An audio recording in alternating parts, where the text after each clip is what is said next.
നമ്മളിപ്പം തിരുവനന്തപുരത്ത് എയർപോർട്ടിലാണ്. ആയാട്ടിന് പോവല്ലോ, അപ്പൊ ശബ്ദം കേൾപ്പിക്കാൻ പാടില്ല. ഒരു 10 ഉത്സവത്തിന്റെ അത്രയും ജനമാണ് രണ്ട് സൈഡിലായിട്ട് നിൽക്കുന്നത്. വിമാനത്താവളത്തിന് ചിത്തിര തിരുനാൾ മഹാരാജാവ് തിരുമനസ്സുകൊണ്ടാണ് കൊടുക്കുന്നത്. 363 ദിവസം നാട്ടുകാർക്ക്, 2 ദിവസം പത്മനാഭന്. അപ്പോൾ ഇന്റർനാഷണൽ ഫ്ലൈറ്റ്സ് വരെ മാറ്റി റീസ്കെഡ്യൂൾ ചെയ്ത് വിമാനത്താവളം അടയ്ക്കുകയാണ്. ഇന്റർനാഷണൽ എയർപോർട്ടിലാണ്. സാധാരണ ലോകത്ത് ഒരു സ്ഥലത്തും എയർപോർട്ടിനകത്ത് ഉത്സവത്തിന്റെ ഒരു ആറാട്ട് കടന്നു പോകത്തില്ല. ഇത് എയർപോർട്ടിനകത്തുകൂടിയാണ്, എന്ന് വെച്ചാൽ പ്ലെയിൻ ഒന്നും വരില്ല, ഫുൾ ബ്ലോക്ക് ചെയ്തിരിക്കുകയാണ്. അത് കുറച്ച് നാൾ മുമ്പ് തന്നെ ഇതിനെ കുറിച്ച് കൃത്യമായിട്ടുണ്ട്. ഇന്ന ദിവസം എയർപോർട്ട് അടയ്ക്കുന്നൊക്കെ ഉള്ളതുകൊണ്ട് റൺവേ ആണ് ഈ കാണുന്നത്. റൺവേ ഇപ്പൊ ഇത്ര സമയത്തൊക്കെ അടച്ചേക്കുവാണ്. ഏറ്റവും വലിയൊരു ഭാഗ്യം എന്താന്ന് ചോദിച്ചാല് ഈ ആറാട്ട് നടക്കുന്നത് വർഷത്തിൽ 2 തവണയാണ്. ആ സമയത്ത് ഇവിടെ അടച്ചിടും. അത് ഒരു കരാർ, വർഷങ്ങൾക്ക് മുമ്പുള്ള ഒരു കരാറാണ് കൃത്യമായിട്ട്. അത് ഇവിടുന്ന് എനിക്ക് തോന്നുന്നു നല്ല ദൂരം നോക്കിയാ അങ്ങോട്ട് നോക്കിയാൽ കാണാം. എനിക്ക് തോന്നുന്നു നമ്മളൊരു 5 മണിക്ക് ഇറങ്ങിയതാ, ഏകദേശം 7 മണിക്ക് അവിടെ എത്തും. ഇതൊരു വലിയ അനുഭവം തന്നെ, വലിയൊരു ഭാഗ്യം. 1ഉം 2ഉം ആളല്ല, ആയിരക്കണക്കിന് ആൾക്കാർ ഫ്രണ്ടിലും ബാക്കിലുമായിട്ട്. അതുപോലെ പോലീസിൽ എല്ലാവരും ഉണ്ട്, ആർമിയിലെ ഇതുമായിട്ട് ബന്ധപ്പെട്ട എല്ലാവരും ഉണ്ട്, എല്ലാ ഉദ്യോഗസ്ഥരും ഉണ്ട്. അതും മാത്രമല്ല, വളരെ ശാന്തമായിട്ട് നല്ല അടിപൊളി ഒരു ഉത്സവമാണ് നമ്മൾ കാണുന്നത്. ഇനി അവിടെ ചെന്ന് ആറാട്ടിന്റെ ആയിട്ട് ബന്ധപ്പെട്ട എല്ലാ വിഷയവും നമ്മൾ ഇതിൽ ഉൾപ്പെടുത്തിയിട്ടുണ്ട്. തീർച്ചയായിട്ടും ഉത്സവമുള്ള ക്ഷേത്രങ്ങളിൽ ആറാട്ട് ഉണ്ട്. അതൊരു പുതുമയല്ല, മിക്ക ക്ഷേത്രങ്ങളിലും ആറാട്ടുണ്ട്.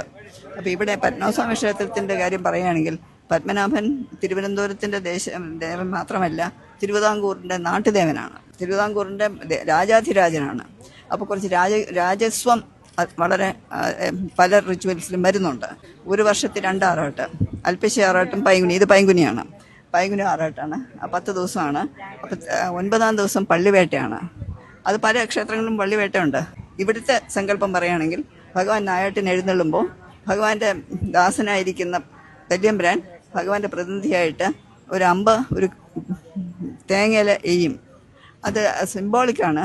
അത് നാട്ടിൻ്റെ എല്ലാ ദൂഷ്യങ്ങളും നാട്ടിൻ്റെ പോരായ്മകളും ഒക്കെ നശിപ്പിക്കുകയാണ്. അതാണ് എൻ്റെ ഉദ്ദേശം. പക്ഷേ അതും ഒരു ഹണ്ടാണല്ലോ. അപ്പോൾ പള്ളിവേട്ട എന്ന് പറയുന്നത് ഐ തിങ്ക് ലോകത്തിൽ ഒരു നിശബ്ദമായിട്ടുള്ള ഒരു ഘോഷയാത്ര പള്ളിവേട്ട മാത്രമാണ് ലോകത്തിൽ. ഈ പള്ളിവേട്ട കഴിയുന്നവർ നിശബ്ദമാണ്. പിന്നെയാണ് ഇതെല്ലാം വരുന്നത്. വെച്ചാൽ നായാട്ടിന് പോവല്ലോ, അപ്പോൾ ശബ്ദം കേൾപ്പിക്കാൻ പാടില്ല. അപ്പോൾ അങ്ങനെ പോയിട്ട്, പക്ഷെ അങ്ങനെ ഒരു നായാട്ടായതുകൊണ്ട് ശുദ്ധി വേണം. അപ്പോൾ ശുദ്ധി ചെയ്യാനായിട്ട് ഇവിടെ വന്ന് ആറാട്ട് സാഗരത്തിൽ കുളിച്ച് മഞ്ഞപ്പൊടിയിട്ടുള്ള അങ്ങനത്തെ ഓരോ എന്താ പറയുന്നത് ചടങ്ങുകളൊക്കെ ഉണ്ട്. അതെല്ലാം കഴിഞ്ഞ് ശുദ്ധിയായിട്ട് തിരിച്ച് സ്വാമി എഴുന്നള്ളുകയാണ്.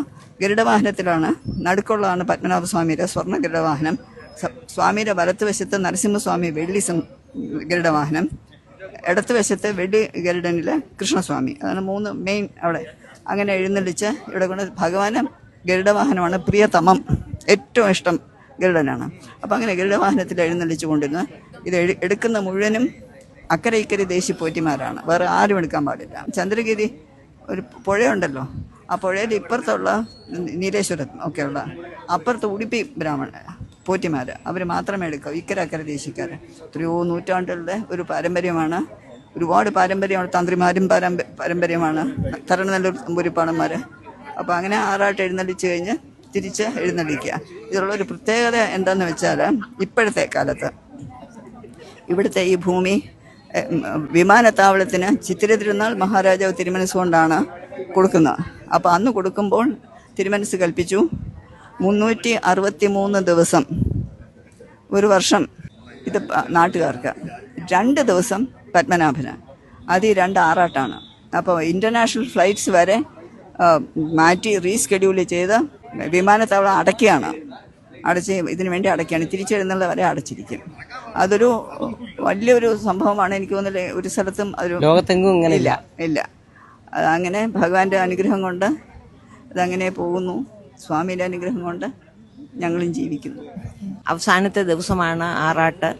എല്ലാ ഭക്തജനങ്ങളും കൂടെ ഭഗവാനെ അകമ്പിട് സേവിച്ച് ശംഖുമുഖത്ത് വന്നിരിക്കുന്നു. അതിൻ്റെ ഒരു ഭഗവാനെ ദീപാരാധന കഴിഞ്ഞ് അഖിലാണ്ട കോടി ബ്രഹ്മാണ്ട നായക എന്നാണ് സംബോധന ചെയ്യുന്നത്. അപ്പം ആ രൂപത്തിലിരുന്ന് നമ്മളെ എല്ലാവരെയും അനുഗ്രഹിക്കട്ടെ എന്ന് പ്രാർത്ഥിക്കുന്നു. രാജേട്ടാ നമസ്കാരം. ശരിക്കും ഞങ്ങളുടെ ഒരു വലിയ ഭാഗ്യം തന്നെയാണ് ഇങ്ങനെ ഈ ഒരു ആറാട്ടിന് പങ്കെടുക്കാൻ പറ്റിയത്. എന്തൊക്കെയാണ് അവിടുത്തെ പ്രത്യേകതകൾ? നമസ്കാരം. ശ്രീ പത്മനാഭ സ്വാമിയുടെ ആറാട്ടിൽ പങ്കെടുക്കുക എന്ന് പറയുന്നത് ഭയങ്കര ഒരു സൗഭാഗ്യം തന്നെയാണ്. നമുക്കൊക്കെ എല്ലാ വർഷവും പങ്കെടുക്കാൻ സാധിക്കുന്നുണ്ട്. പത്മനാഭ സ്വാമിയുടെ കൃപ കൊണ്ട്. കാരണം വർഷത്തിൽ നമുക്ക് 2 ആറാട്ടുകളാണ് വരുന്നത്, അൽപ്പശിയും പൈങ്കുനിയും. ഇപ്പം നമുക്ക് നടക്കുന്നത് പൈങ്കുനി ആറാട്ടാണ്. ഇതിൻ്റെ ഏറ്റവും വലിയൊരു പ്രത്യേകത പറഞ്ഞു കഴിഞ്ഞാൽ, ലോകത്തിൽ തന്നെ നോക്കിക്കഴിഞ്ഞാൽ 5 മണിക്കൂറോളം ക്ലോസ് ചെയ്ത് ഒരു ഭഗവാന്റെ ആറാട്ട് കടന്നു പോകുന്നത് ആ എയർപോർട്ടിൻ്റെ റൺവേ കൂടെ ലോകത്തിൽ ഇവിടെ മാത്രമേ ഉള്ളൂ. പത്മനാഭ സ്വാമിയുടെ ഏറ്റവും വലിയൊരു പ്രത്യേകതയായിട്ട് നമുക്ക് കാണാൻ കഴിയും. നമ്മുടെ ഈ പത്മനാഭ സ്വാമിയുടെ ആറാട്ടം എന്ന് പറഞ്ഞു കഴിഞ്ഞാൽ നമുക്ക് പുറകിൽ കാണാൻ പറ്റും 3 വാഹനങ്ങളാണുള്ളത്. ഗരുഡ വാഹനത്തിലാണ് ഭഗവാൻ എഴുന്നള്ളിച്ചു കൊണ്ടുവരുന്നത്.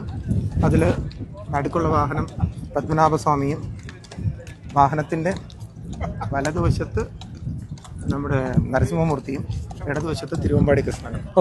അങ്ങനെ 3 മൂർത്തികളാണ് പ്രധാന മൂർത്തികളായിട്ട് ഈ പത്മനാഭസ്വാമി ക്ഷേത്രത്തിലുള്ളത്. അപ്പം 3 പേരും ഗരുഡവാഹനത്തിൽ എഴുന്നള്ളിയാണ് വരുന്നത്. ഈ ആറാട്ടെന്ന് പറഞ്ഞു കഴിഞ്ഞാൽ രാജഭരണകാലം മുതൽ തന്നെ നിലവിൽ നിന്ന ആചാരങ്ങൾ ഇപ്പോഴും അതുപോലെ ഫോളോ ചെയ്താണ് പോകുന്നത്. നിങ്ങൾക്ക് കാണാം, ഇവിടെ കേരള പോലീസിൻ്റെ അശ്വാരൂഢ സേനയുണ്ട്. അതുപോലെ തന്നെ ഫ്രണ്ടിൽ കൊടി തോരണങ്ങൾ കൊണ്ട് പോകുന്നുണ്ട്. ആറാട്ടുമുണ്ടൻ എന്ന് പറയുന്നൊരു ക്യാരക്ടറുണ്ട്.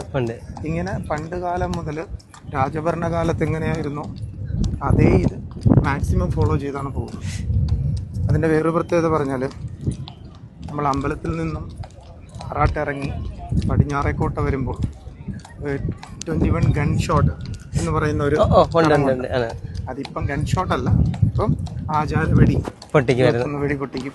അതിപ്പോ നിങ്ങൾ വരുമ്പോ കേട്ടിട്ടുണ്ട്. അങ്ങനെയുള്ള ആചാരങ്ങളെല്ലാം നിലനിർത്തിയാണ് പോകുന്നത്. ഇതിപ്പോ വർഷത്തിൽ 2 തവണ എന്ന് പറയുന്നത് 6 മാസം കൂടി 6 മാസം അങ്ങനെയാണ് ഉത്സവം നടക്കുന്നത്. അൽപ്പശി പൈങ്കുനി അങ്ങനെ 2 ഇതായിട്ട്. ഇപ്പൊ ഇത് നമ്മൾ ഈ ആറാട്ട് നടത്തുന്ന ആ സ്ഥലം എന്ന് പറയുന്നത് ശംഖുമുഖത്ത്. നമ്മൾ ഈ എയർപോർട്ട് റൺവേ വഴി നേരെ ചെന്ന് ശംഖുമുഖം കടപ്പുറത്ത് ഇറങ്ങി. ശംഖുമുഖം കടപ്പുറത്ത് ഒരു ആറാട്ട് മണ്ഡപം. ആ മണ്ഡപത്തിൽ 3 ഭഗവാന്മാരെയും വാഹനം ഇരുത്തും. അത് കഴിഞ്ഞിട്ടാണ് അവിടുത്തെ പൂജാവിധികൾക്ക് ശേഷം കടൽ വെള്ളത്തിൽ ആറാടി ശുദ്ധിയായി ഭഗവാൻ തിരിച്ചു വരും. പിന്നെ ഇതിന് കൃത്യമായിട്ട് കയറാനായിട്ട് ഇവ നേരത്തെ തന്നെ അറിയിച്ച് പാസ് കാര്യങ്ങളെല്ലാം വാങ്ങിച്ചിരിക്കണം. അതായത് ആർക്കെങ്കിലും ഈ ആറാട്ട് ഘോഷയാത്രയിൽ പങ്കെടുക്കണമെങ്കിൽ നമ്മുടെ അമ്പലത്തിൻ്റെ PR ഓഫീസിൽ ചെല്ലുക. ആ നിർദ്ദിഷ്ട ഫോറം വാങ്ങിച്ച് ഫില്ല് ചെയ്ത് ആധാർ കാർഡും ഫോട്ടോയും ഉൾപ്പെടെ സമർപ്പിക്കുക. ലിമിറ്റഡ് പാസ്സേ ഉണ്ടാവുള്ളൂ. ആ പാസ് ഉണ്ടെങ്കിൽ മാത്രമേ നമുക്ക് എയർപോർട്ടിനകത്തേക്ക് എൻ്റർ ചെയ്യാൻ പറ്റത്തുള്ളൂ. അപ്പോൾ തീർച്ചയായിട്ടും ആ ജനങ്ങൾ നല്ലതായിട്ട് ഏറ്റെടുത്തത് ഷെയർ ചെയ്ത് ആൾക്കാർ കൂടുതലായിട്ട് വരാൻ തുടങ്ങി. ഇങ്ങനെ ഒരു വലിയൊരു കാര്യം നമുക്ക് കിട്ടി ഈ വർഷം. കാരണം നിങ്ങളിത് ചെയ്യുന്നതൊരു മഹത്തായ കാര്യമാണ്. കാരണം എത്രത്തോളം ജനങ്ങളിൽ ഭഗവാന്റെ കാര്യങ്ങളും ആറാട്ടും അതിൻ്റെ എന്താണോ ആചാര രീതികളും മറ്റുള്ളവരിലേക്ക് എത്രത്തോളം എത്തുന്നു അത്രത്തോളം ജനങ്ങൾക്ക് പങ്കെടുക്കാനുള്ള താല്പര്യമുണ്ട്. തീർച്ചയായിട്ടും അത് തന്നെ. ശരിക്കും രാജേഷേട്ടാ, ഞങ്ങള് ഇത്രയും ദൂരം എയർപോർട്ടിന് മുമ്പുള്ള ദൂരം നടന്നു വന്ന 2 സൈഡിലുള്ള ജനങ്ങളെ നോക്കുമ്പോൾ ഒരു 10 ഉത്സവത്തിന്റെ അത്രയും ജനമാണ് 2 സൈഡിലായിട്ട് നിൽക്കുന്നത്. ഈ രാജവീതിയിലൂടെയാണ് ഇത് കടന്നു വരുന്നത്. അതായത് 2 കാര്യങ്ങൾ കൊണ്ടാണ് ജനങ്ങൾ ഏറ്റവും കൂടുതൽ തിങ്ങിക്കൂടുന്നത്. ഒന്ന്, 3 ഭഗവാന്മാരെയും അവരെ അടുത്ത് തൊഴുക. ഗരുഡവാഹനത്തിൽ വരുന്ന 3 ഭഗവാന്മാരെയും അവർക്ക് അടുത്ത് കണ്ട് ദർശന ഭാഗ്യം കിട്ടും. രണ്ടാമത്തെ ഒരു കാര്യം, പൊന്നുതമ്പുരാൻ ഉടവാളുമായിട്ട് കൂടെ അനുഗമിച്ചു വരുന്നു. അത് തന്നെ ചിട്ടയായിട്ടുള്ള രീതിയിലും അതിന്റെ ആഭരണങ്ങളൊക്കെ അതേ രീതിയിൽ തന്നെ സെറ്റ് ചെയ്യുന്നത്. അതായത് രാജഭരണം ഉണ്ടായിരുന്ന കാലം മുതൽ എങ്ങനെയാണോ അതുപോലെ തന്നെയാണ്. ആചാരത്തിൽ ഒരു മാറ്റവും വരുത്താതാണ് കറക്റ്റ് ചെയ്യുന്നത്. ആചാരത്തിനും അനുഷ്ഠാനത്തിനും യാതൊരു മാറ്റങ്ങളും ഇന്നുവരെ പത്മനാഭസ്വാമിക്ക് വന്നിട്ടില്ല. അതാണ് അതിന്റെ ഏറ്റവും വലിയ പ്രത്യേകത.